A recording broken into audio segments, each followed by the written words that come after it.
I'm going to quit my job. And I suggest you quit your job. Then go and find another job,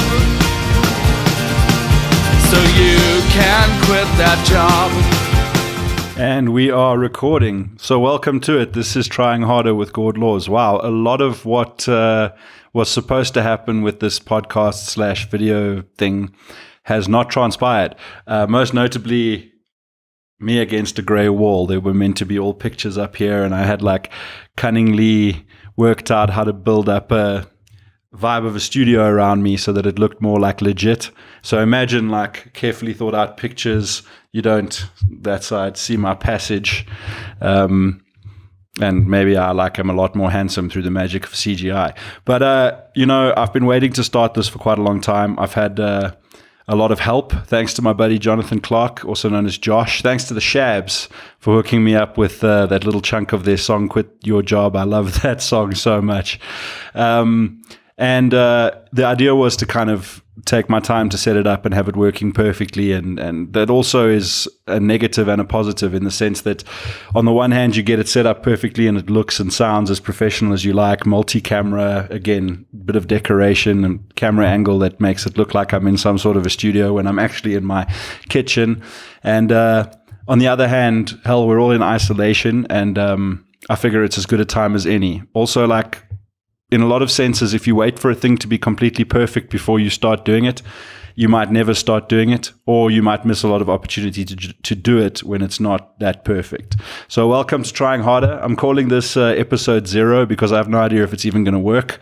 I'm literally trying to do a proper recording for the first time, so bear with me. For those of you who don't know me, my name is Gord Laws.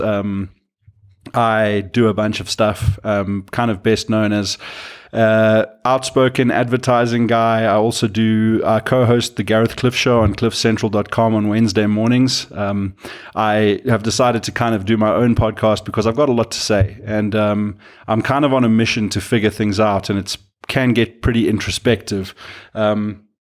And it also can get kind of long-winded and wordy, which is part of my thing, I guess. And I absolutely love doing the Gareth Cliff Show. You should check it out. I'm there kind of almost every Wednesday. I make about 80% of shows. Sometimes work and life gets in the way. It's very early in the morning. We have been doing it on lockdown, though, via Hangouts. So check that out. You can go to cliffcentral.com and you can download any show from any day, going all the way back to when they started. So you'll find me on most Wednesday mornings.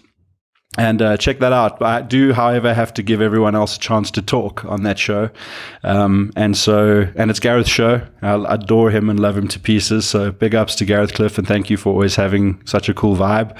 And this is my kind of spin-off where it's just me being quite long-winded. I also intend to get a lot of guests on here. I've got a lot of guests lined up who are keen to be on the show, and there will be shows where it's just me, but there will also be definitely episodes with some excellent guests. So look out for that. Obviously, we can't do that now on lockdown.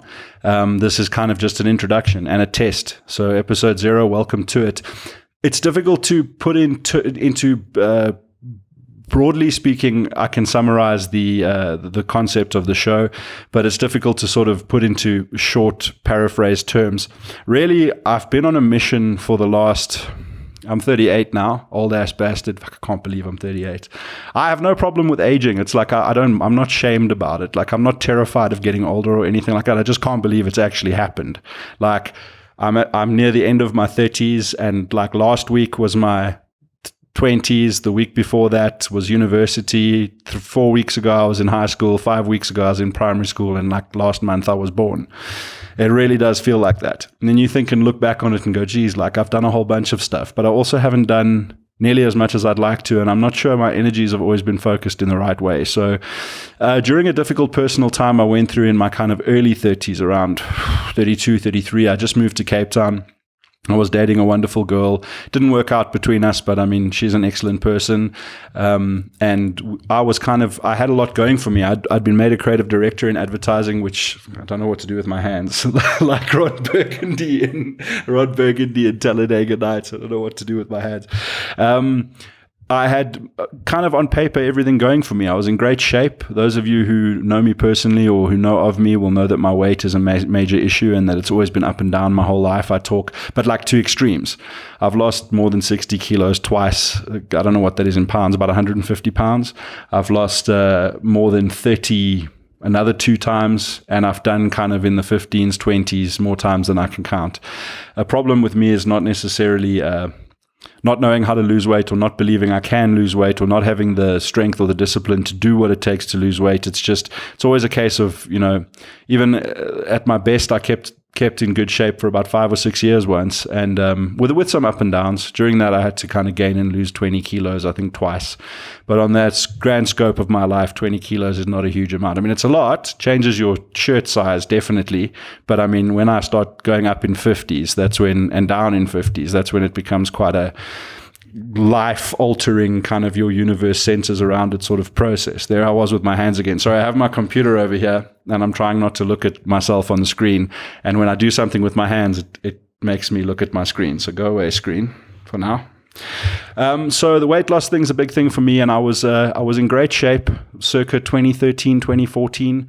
I had been in advertising for 2 years, and because prior to that I made magazines. I studied advertising but then made magazines for almost a decade, and I was newly promoted to creative director. I'd been on request, I'd been transferred to the Cape Town branch of the company that I was working for, and I had a beautiful girlfriend who was a wonderful person and still is beautiful and wonderful. And I was and I was in good shape, and I was miserably unhappy. I kind of had a reasonably high public profile. I've been accused of being famous before or a celebrity. I'm definitely not. I don't like the term, and I certainly don't think of myself in terms of like how many people are interested in me or want to come and say hello to me. I put it this way, like being famous implies it makes you money. I'm well known enough that it can be irritating, but there are a lot of people who kind of follow me and a lot of people with really good wishes, and I kind of I had everything going in my life that I could possibly have wanted or that you could reasonably have expected. I've got a great family for the most part. Certainly a lot of family history and issues that are not always rosy, but I mean, fantastic brothers who've got great wives and kids, and I can't count myself very lucky in that regard. And I kind of couldn't figure out why I was miserably, miserably unhappy. Like I deal with mental health issues like just about anybody else, and I try proactively treat them. I mean, I'm not ashamed to admit that I've dealt with depression. I take a light medication. And the only reason I mention that it's light is because lamotrigine is often used to treat epileptics, like my one very good friend who suffers from really bad epilepsy. And I know she's on more than 10 times the dose I'm on. So, I don't consider myself heavily medicated, but I take a little something for that. So I do see people, and I do, kind of look into it from a psychological or psychiatric perspective, and that's been very helpful to me. But I could never figure out, I don't like to go, oh, well, I have a condition, so therefore I'll just be this way and screw it, and let me be like grumpy and irritable and angry whenever I feel like it. So I kind of couldn't figure out what I was angry about. I would just be angry. And in my 20s, when you're very concerned about your self-image and you're very immersed in a social scene and you're very like, I don't know, I see it in my younger friends, because I'm one of those people that has real friends my age, 10, 15 years older and 10, 15 years younger. I think that's a factor also of being involved a lot in music and being in advertising. You work in agencies and you're going to be working with like very talented people who are 50 and usually running things or in their late 40s, and young talented kids. I use the term kids loosely. I was told once that it was offensive, but I mean, a side plate's offensive if you ask the right person. I say kids lovingly, just referring to, hello, Blackie Chan. Come, show the people. This is my nemesis, my very good friend Blackie Chan. She likes to ruin things and also be very sweet. So I have a broad spectrum from being involved in music for a very long time, mostly metal, punk rock, ska, drum and bass, where I've performed in bands and worked as a music journalist. So I have a broad spectrum of friends of different ages. And while I don't mean this as a criticism, in your 20s, you're very kind of image conscious.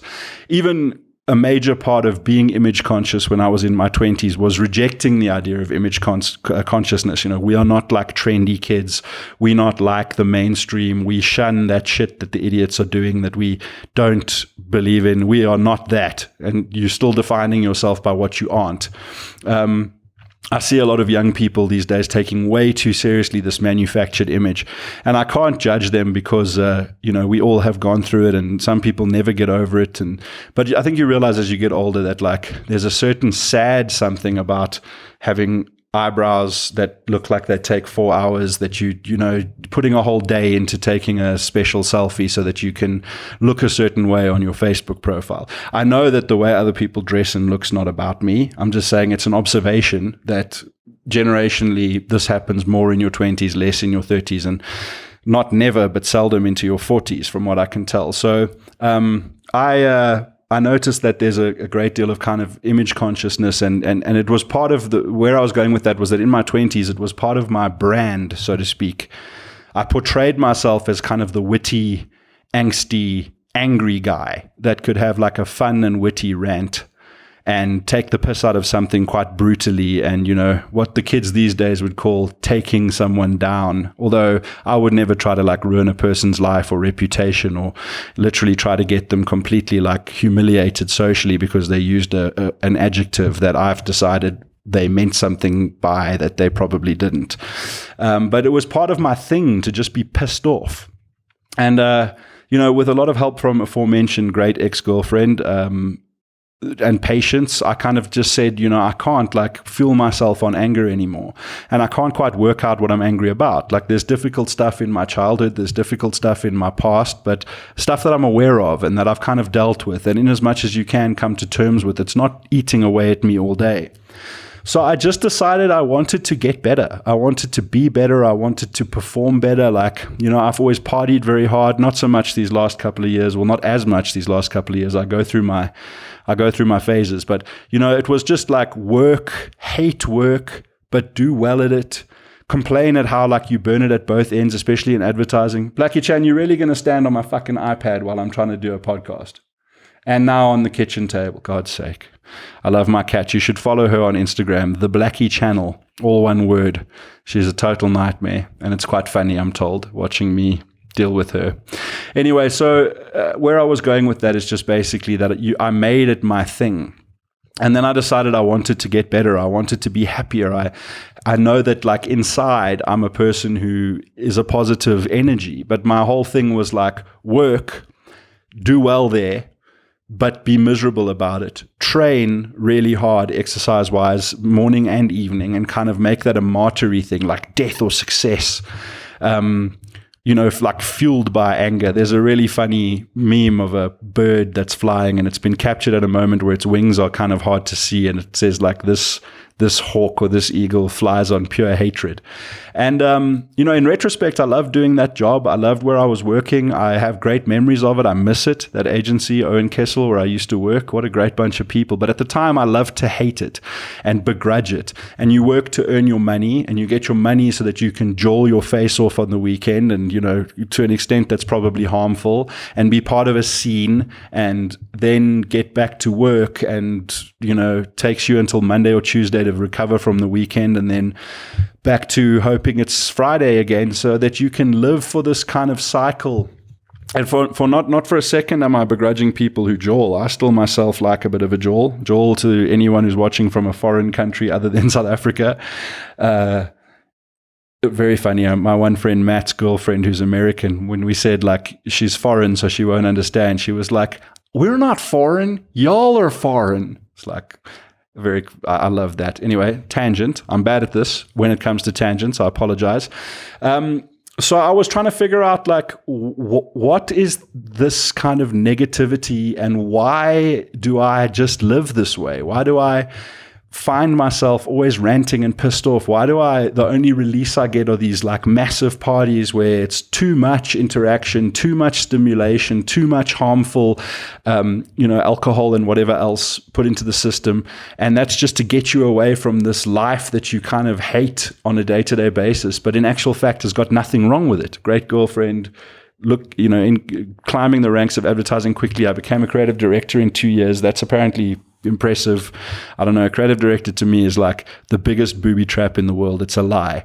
Like, you work hard in advertising so that you can do well enough to be made a creative director. And it's like them saying to Lionel Messi at the end of the season, hey, well done, Lionel. You were the best player on the team this season. Your reward is now you're a coach and don't get to play anymore. But if you want to get paid more in advertising, you've got to do it. It's always completely baffled me that like the best copywriters and art directors then get used for something else if they want to earn a decent salary after 10, 15 years of trying to get to that point. Again, a tangent. So that's been my mission. And I started by reading a few books. I also started by going to see a psychiatrist and a psychologist. I found both of those things very beneficial. And, since then, my weight has been up and down, and my weight hasn't been good for 2 or 3 years now, but at the same time, I'm a lot happier. And it's been a real back and forth process. It's been a real kind of learning, trying, figuring things out process. And the thing that I've figured out, there's a psychological principle more than a scientific principle, but it's called the Dunning-Kruger effect. And the Dunning-Kruger effect, in short, you should look it up. It's really interesting because it's obviously more complicated than my little summary. But in short, the Dunning-Kruger effect says that the less a person actually knows about a subject, the more convinced they will be of how right they are. You see this with scientifically illiterate people. They have no knowledge of science, but are like absolutely adamant that 5G causes corona when they don't know anything about telecoms or virology. Do not want to get too sidetracked on corona and that kind of thing, because it is not intended to be the main theme of this video series, this podcast, although I do know that we are living in the time of corona, and just making sure that this damn thing is recording. Yeah, it is. We're living in the time of corona, so it's going to come up, and it is what's forced my hand in terms of starting, even without my fancy decorations and other camera angle and all the rest of stuff that I wanted to have ready. You see this Dunning-Kruger effect where people who dedicate their whole lives to a subject, but for argument's sake, Stephen Hawking at the time of his death was probably the person that had the best knowledge of how much he doesn't know. So, as you learn more, similar with an instrument, I badly play bass guitar, and I rap on drum and bass, always have and probably always will. I was really glad when I moved back to Joburg and got asked to do my first show.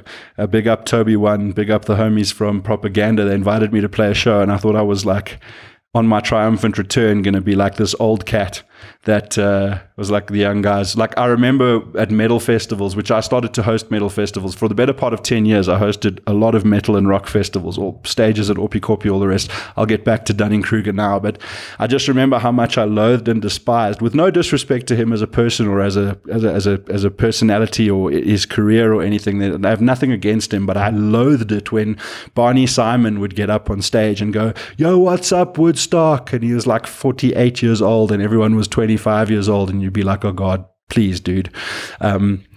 It was awkward. So I was worried that performing was going to be awkward, but it really wasn't. We threw down, and a bunch of really young people, old people, OGs that I used to look up to, who are like well old now, still in the scene, and young kids coming up. The drum and bass scene is thriving in Joburg. I love it.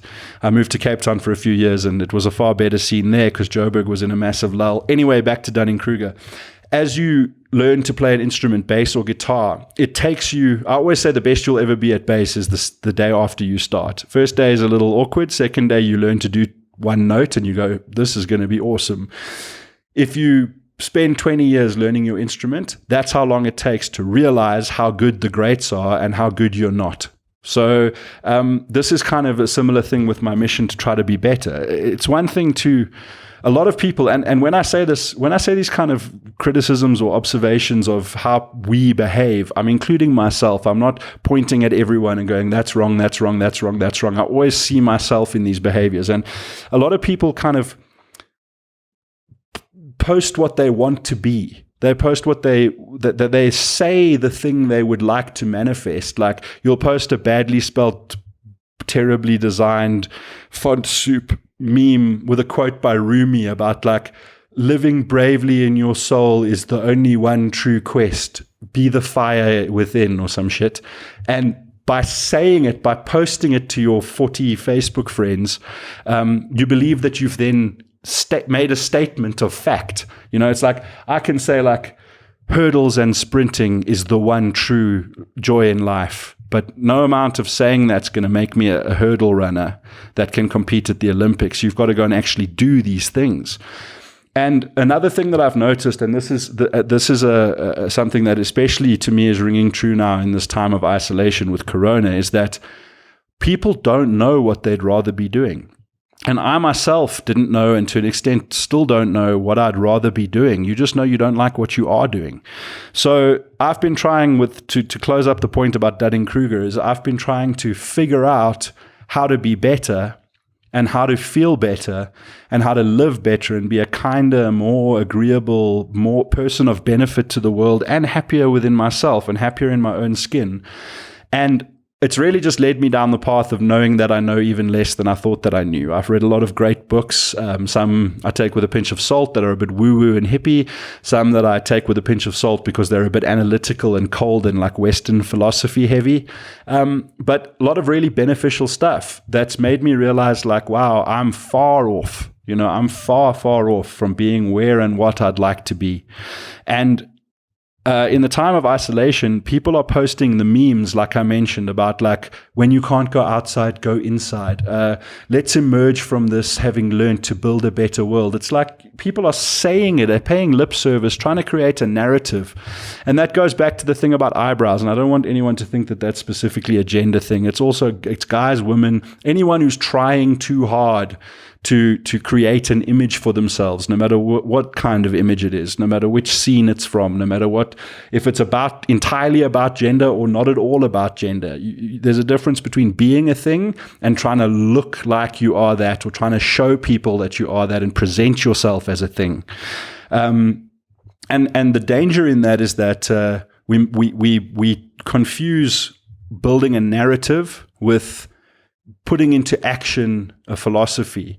And I have a wonderful and dear friend who I love more than life itself, who was having an absolutely terrible time, working so hard for a shitty boss. They'd been promised a bunch of stuff in lieu of their shitty salary. There would be cool, flexible working conditions. And this friend of mine suffers a little bit with mental health, like so many of us do. And it was really getting on top of them. And, they were like, I can't do this anymore. And I'd been saying, look, for months, I'd been saying, we got to find you a different situation. You're a multi-talented person, extremely gifted, creative, very smart individual, caring, everything going for you. You're just stuck in this it's like being stuck in an abusive relationship. You're stuck in this crap career. And you think that because that's what you're doing and where you are, that you're stuck there and that time has run out. This person is younger than I am, not by terribly much, but 6 or 7 years, are in their early 30s. And that's the death trap, is to go, I'm so far along with this that it's too late to do anything else. I'm like, that's the attitude that causes you to eventually be too far along and for it to be too late for anything else. And eventually it came crashing down and she had to bail on the job. I just gave away the gender. I was trying not to do that, but whatever. I don't think it matters. I'm overthinking. People will find a problem with whatever anyone says, so go ahead with that. And they ended up having to just quit because it was too much. And it ended up being a real blessing because they're happier now and they're doing stuff that plays more to their strengths. And they working also sometimes in that same industry and, getting paid better for it because they were being exploited before. But what I said to them, when I was trying to help figure this all out was, what would you rather be doing? Like we know you're underpaid. So if you were to do the same job, you'd have to get paid more for it. And we know you kind of like what you do, but you also kind of hate it because work will suck the soul out of something. What would you rather be doing? And then there was a couple of hobbies, like things related to music and some sport-related stuff that's done for fun. And I'm like, okay, well, you're probably not going to be a professional musician. You could be, but it's more of a hobby for you. It's not on that, like, this is my life level. Same with the sporting stuff. It's like dig a bit of action sports on the weekend, but probably not going to get to the X Games. And so do you want to get into that industry? Do you want to work in that industry? Do you want to be part of the business around that? What would you do if you had to do something like in an idealized version of communism? Communism literally never, ever works, never has. And in principle, just based on the human condition, never can. I know a lot of people who like to be political will tell you that the principles of communism and socialism are right, because they point to like socialist democracies like Denmark and Sweden and all of Scandinavia and say, look how happy the socialists are. But actually they're capitalist democracies with socialist government structures. So because they are so good at competing on a global capitalist market, they're wealthy countries that then tend to their people. But in an that's again not the can of worms I'm trying to open here. In an idealized situation where everyone gets equal everything and is happy, but they have to put in a day's work every day of something. Doesn't matter what, you just got to go and be productive and do a job. In real communism, you never get to choose your job, and actually the spoils are not shared out equally, and the controlling class are never, they never go without bread. But in a hypothetical situation, if money wasn't the point and everything was taken care of, but you weren't allowed to sit home all day, you had to do something, what is it that you would do? And this person wasn't able to answer that question. They just knew they didn't like what they were doing. And then eventually kind of started to figure it out and went, like these sort of artistic outlets, cat squeaking in the corner of the room, these sort of artistic outlets and this kind of stuff is where I could like be happy to work. And so that's a kind of similar thing that I'm trying to figure out with regard to being better. What does it even mean? Like, what's wrong? What needs to change? Because it's very easy to go and write a long inspirational spiel on Facebook and be like, it's time to reconnect with the child inside and, find our inner passion and live your dream. And then you're still going to go and, the moment the isolation lifts, you're still going to go and be like a mid-level marketing assistant or admin person or logistics person at a furniture company, or like, and again, no disrespect to people who make furniture or own furniture companies or are passionate about being marketing managers and build good lives for themselves. It's just that most people are doing that as a means to an end. You're in a system, you're getting paid per wage shift so that you can get a paycheck, so that you can use that paycheck to maybe make investments that start making you wealthier later, or maybe have the nice 3 Series BMW and a family SUV and a 4-ways townhouse with Boardman's furniture. Like, some people, that's the dream, and other people are just doing that because it's a treadmill.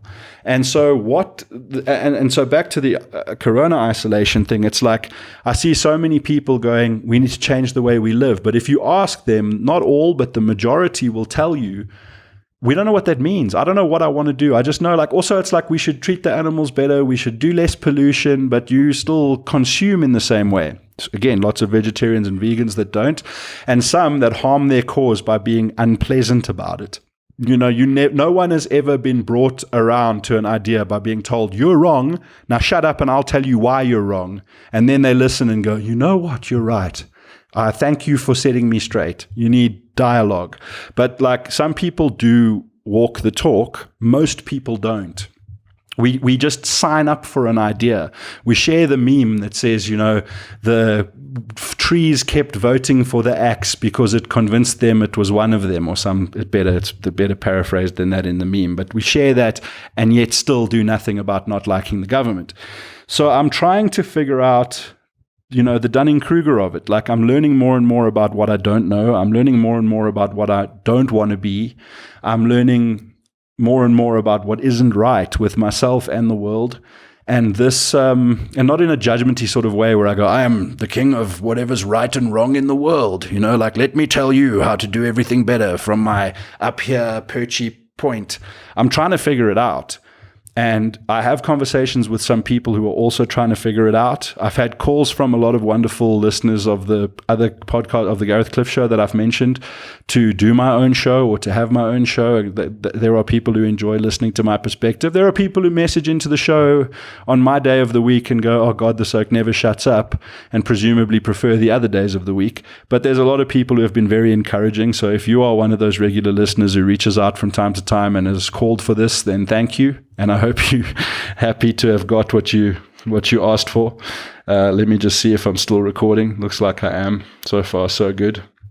And that is generally the theme of trying harder. I'm trying to learn stuff. I'm trying to figure out not just the best ways to stay in shape and be healthier, but how I can get into my head and figure out how to not always relapse with my weight. I'm trying to figure out what the goal life, what the goal mind state, what the goal output is so that I can head in that direction.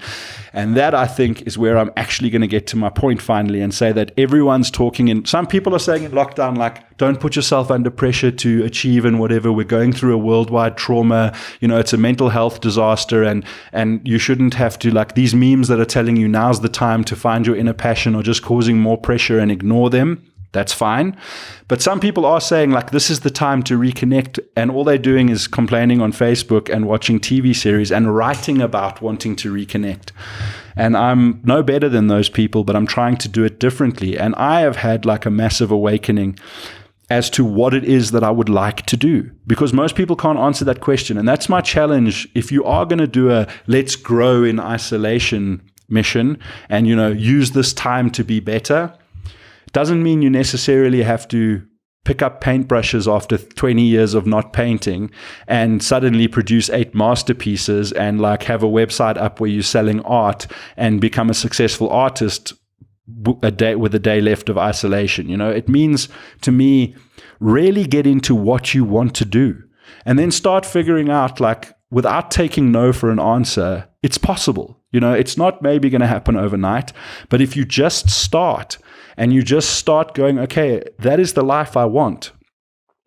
And if being the assistant marketing manager with a 5-year view to being the marketing manager of one of the product lines in a massive food manufacturing company like Nestle, for example, allegedly, in my opinion, if that really is what drives you and you want that 3 Series and that RAV4, or RAV4 is even still a thing, then, cool. I'm not here to judge that. I'm just saying how many people are just doing what they're doing to pay the bills. And then when that money comes in, you're so exhausted and so sort of deflated from it that you just want to buy stuff. And again, this has been me for many years, not criticizing or being better than anybody. I'm saying, like, that is my reality for a large part of my life. But I've gotten to a point with this process of figuring out what I don't want and figuring out what I'm trying to understand what I do want, to know that I can't keep doing this. Not this. The podcast's awesome. I'm really looking forward to it. I hope it's it doesn't have to be a raging success that makes me rich or famous, but I hope it's something that benefits people and is a positive thing and that, works out and that I can stick to, because I really have wanted to do this for a long time and it's overdue.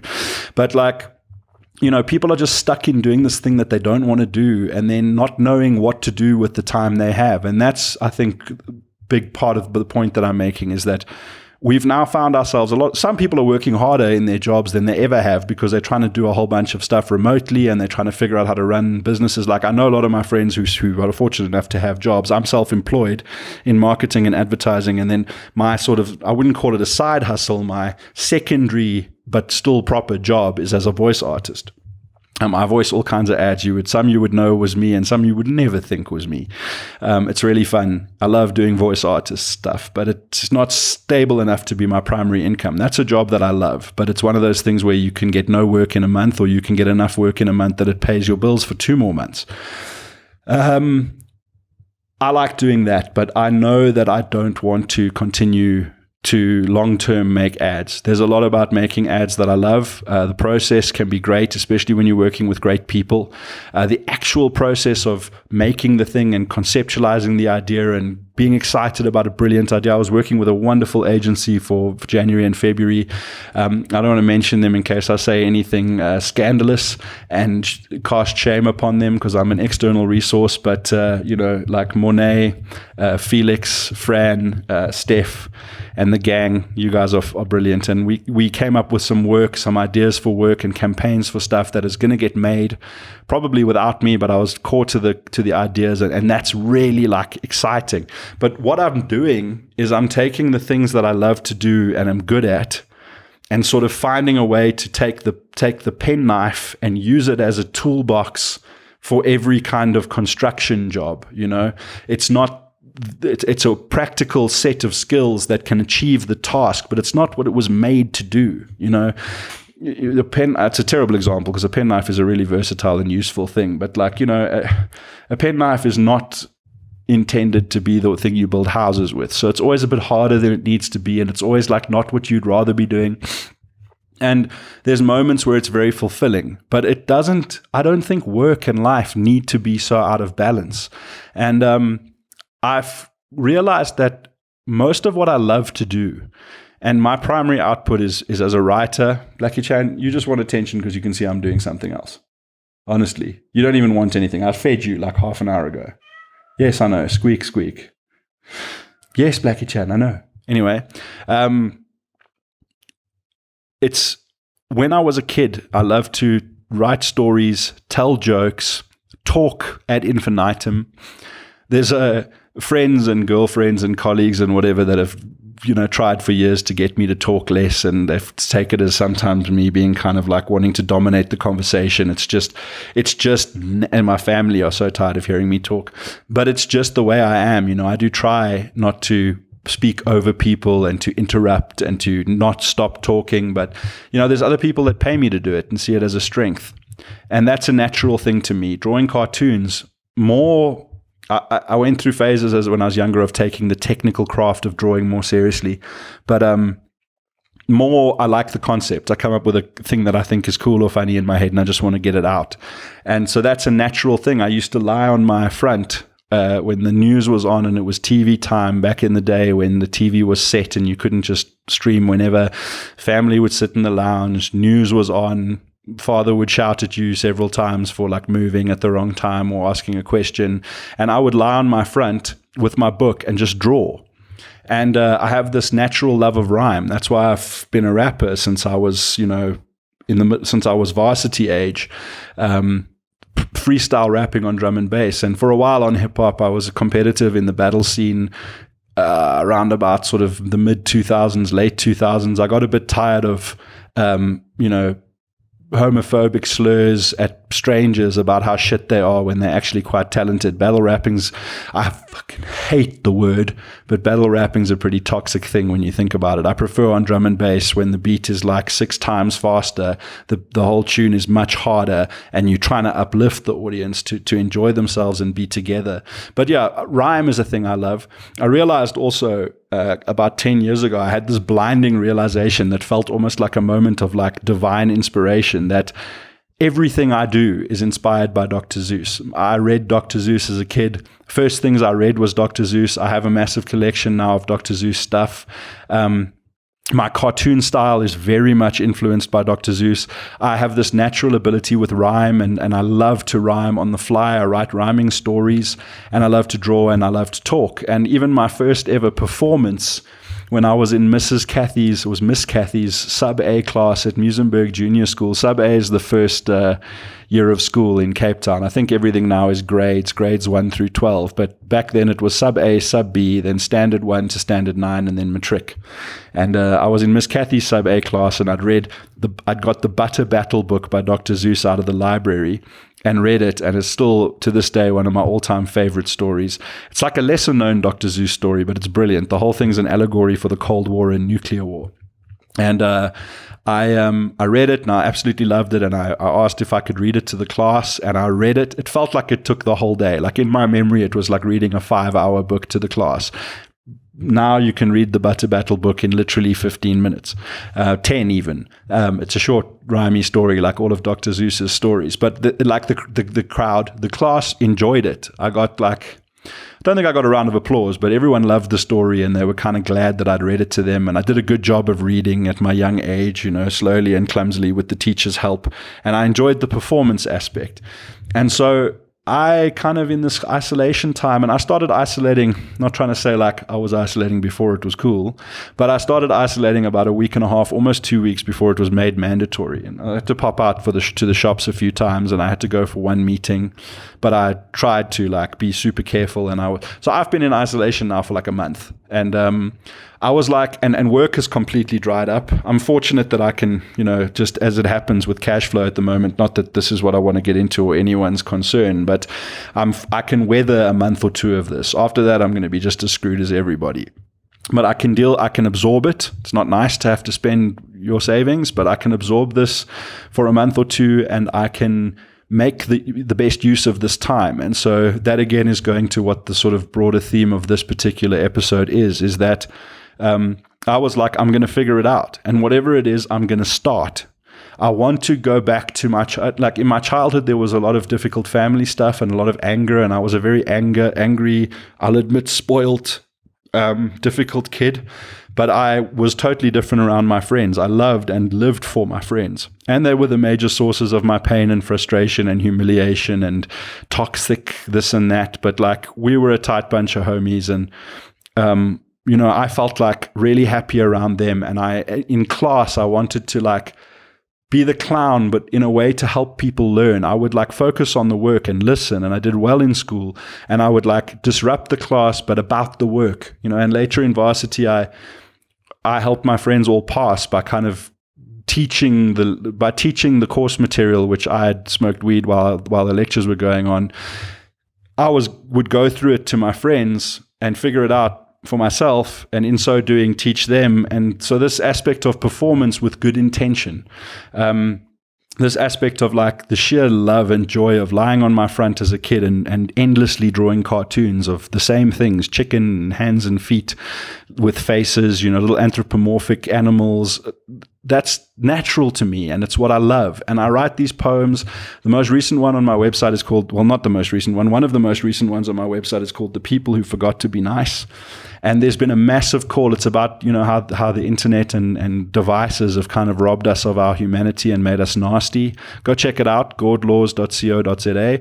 I'm busy making that into a book, which I'm going to have finished and publish as soon as the printers that I've got quotes from are able to print for me, and I'm looking for pre-orders for that. I'm busy setting that up as well. I've got massive interest from people are like, dude, you should be doing this. And I'm like, yes, I should. Like, I love to do it. And my stories are, if I may say so myself, good. The reason that I'm not doing it and haven't done it is just because you're always busy doing those things that you think you're doing to enable you to do what you actually want. And in actual fact, those are the things that prevent you from doing what you actually want. So the first challenge of isolation, it's like you don't have to suddenly pick up your ballet passion that you lost in primary school and become a ballerina teacher in this like 2-3 weeks. But you must figure out what you do and don't love.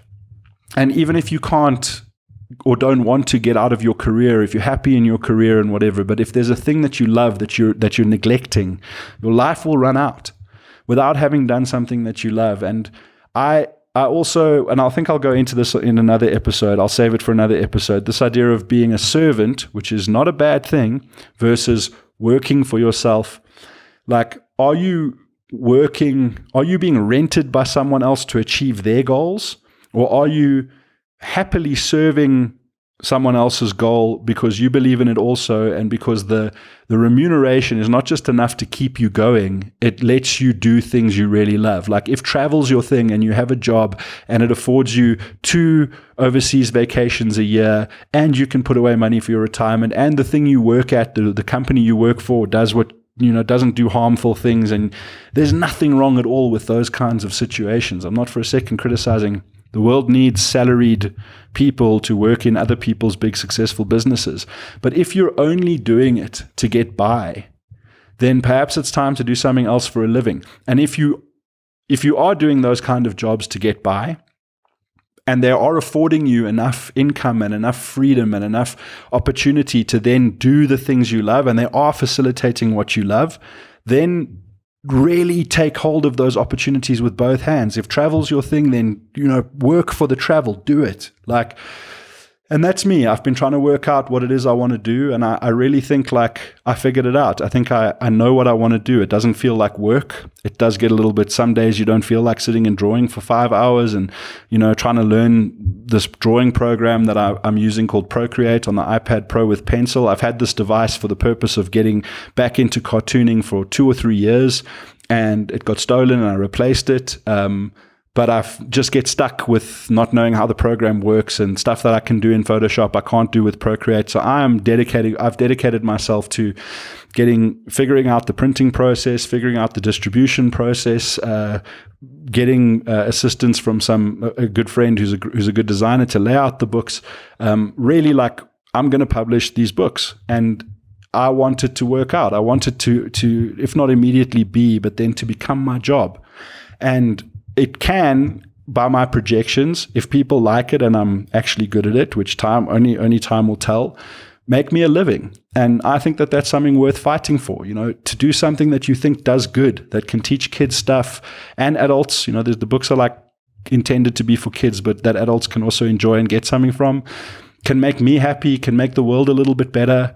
Like your thing might be cooking. My buddy Andy Bam, shout out to Andy. He was successful in advertising, but then, just like spending an absolute fortune and bailing on that whole life to go and do a cooking course. And I don't know how old Bam is, but he's definitely in his 30s. And like, that's huge for me. That's massively inspirational. My buddy Cadillac, who I fucking adore. I don't know if I'm allowed to swear. Who knows? Ideally, one day I'd like to monetize these videos, but you got to build a big audience first, and that's not the main objective. But Caddy, like, also was like trading water in advertising and is now like working in cooking and food. And it's a difficult process, man. It's hard yards, but he needs to stick to it because it's what he's meant to be doing. And when he's on fire and he's in the kitchen and he's making something beautiful, he loves it. So that's what Trying Harder is about. Figuring out not only what to do to be better, but what better even means, what's actually wrong. Not just, here are a bunch of things wrong with where I am right now and that I would rather not have in my life, but also like where I would like to go. And trying to, be better at physical health and mental health and artistic inspiration and just sort of working out. And also like education. I love nonfiction books. I started reading audiobooks 6 or 7 years ago, and it changed my life completely. Like I now consume 5 times to 10 times as many books as what I always used to. I've always loved to read, but never have the time. And then you have some time and like you're exhausted and the last thing you want to do is read. So you watch like a bunch of Netflix. With audiobooks, I listen to books in the traffic. I listen to books when I'm training well, which is, if you take my life for the last 12 odd years, half the time I'm very active physically, and the other half the time I'm eating pies, being depressed and getting fat. So I've done a lot of cardio. You might not think so to look at me right now, but those people who know me know that this is true. I'm still actually, for a guy of my size, I'm very fit. I can box. And I was starting to get into yoga before this isolation thing. Try to do it on the internet and stuff, but it's not the same. I like having an instructor. Anyway, it'll be about that kind of thing, and books, listening to them while you do cardio, listening to them while you're driving in traffic, listening to them sometimes in the evening when you're trying to go to sleep and you're in bed. That I find is great because you get between 10 and 45 minutes of book in, and it also kind of helps you go to sleep. So, I love space, I love history, I love anthropology, I love this stuff, and I want to learn more. I really enjoy Joe Rogan's podcast. I know it's kind of very mainstream and it's almost a little bit cliched. I'm certainly not here trying to be the poor man's Joe Rogan. But what I love about it is the different perspectives and this idea of guys that do not say, we know everything, we've got it all figured out, let us tell you the way. They're literally talking about things they don't understand and saying, well, here's things we don't understand. This is the best information. And I'm going to try to figure out my life out loud because I have a need to talk, and I suppose I have a need for attention. I guess I always have. And there's been a call for it from some people, more than just one or two. You guys know who you are. Probably be the only people actually listening this far. And that's it. So welcome to Trying Harder with Gord Laws. I'm Gord Laws. Hopefully this is the first of many. And I got a long list of stuff that I'm going to get into, that was meant to get into in this episode, but I got sidetracked, and so at least I've got stuff to talk about for future episodes. Thank you very much for listening. I hope that you enjoy the podcast. Tell your friends and share it if you found it interesting. If you don't dig it, that's cool. You don't need to fight with me in the comments, or you can say your podcast sucks if you want. I don't care. I'm not here to be right. Which is also a dangerous and sad part of the human condition, the innate need to be right. I'm just saying what I think, and I'm trying to figure it out as I go along. And if that helps some people, and if it entertains some people, or if you think it's thought-provoking, share it, give it a like, subscribe to the channel. I ultimately want to be able to do these live and take questions live via WhatsApp or social media, but you need a certain amount of followers. So that's kind of my first goal, is to get, I can't remember what the number is. I want to say 1,000, but it may be way more or even less. That number's in my head for some reason. But that's a goal that I'd like to get to, is to be able to live stream this on YouTube. And for that, I need a certain amount of followers. So yeah, if you dig it, subscribe. If you really dig it, subscribe and tell your friends. And if you don't dig it, well, you're free to let me know. But maybe just don't watch the next one. Thank you very much for coming. I've been Gord Laws, and you've been flippin' awesome.